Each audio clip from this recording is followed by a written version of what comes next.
पिसाइए गणेश के पापा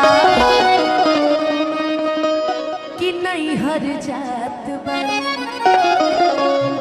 दुखाला कोमल हमर कलाइए गणेश के पापा साच कही बात मानी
भंगिया पिसाइए गणेश के पापा कि नहीं हर जात बने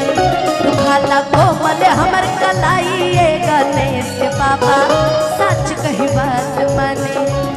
ना हमसे भंगिया पिसाइए गणेश के पापा कि नहीं हर जात बने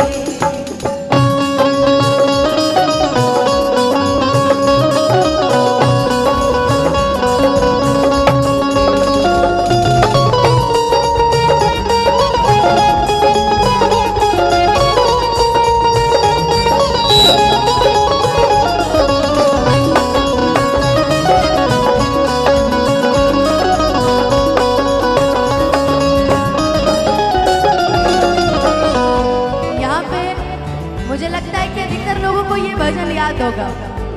है ना? गदबा के सांप राउर मारे फुफकारी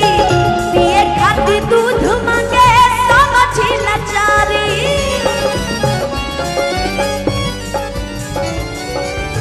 गदबा के सांप राउर मारे फुफकारी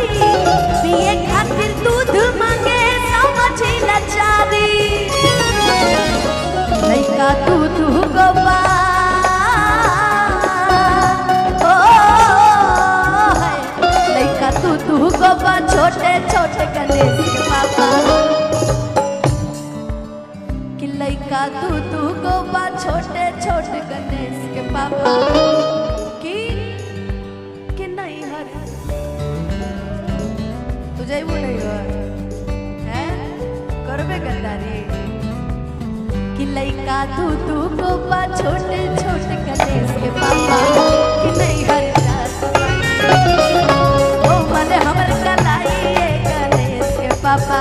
सच कही बात मानी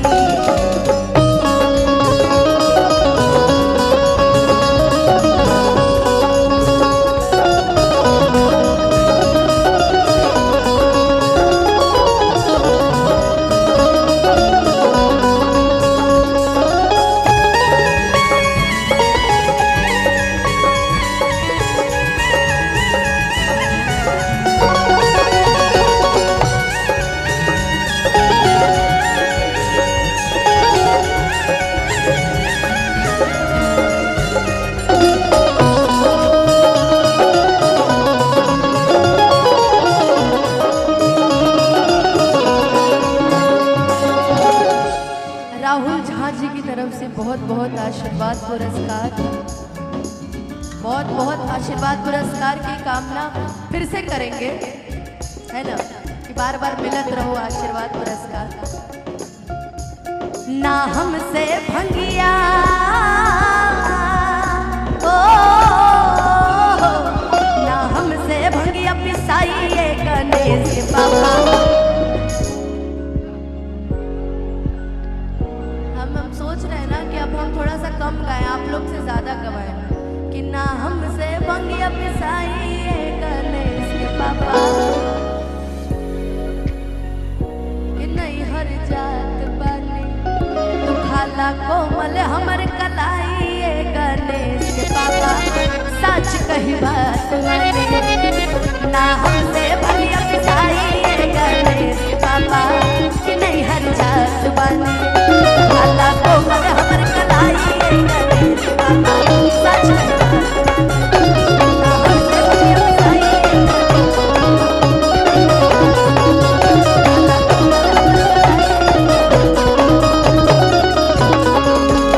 पुनः एक बार बोल दीजिए सच्चे दरबार की। मनोज भैया जी अनुपा जी एक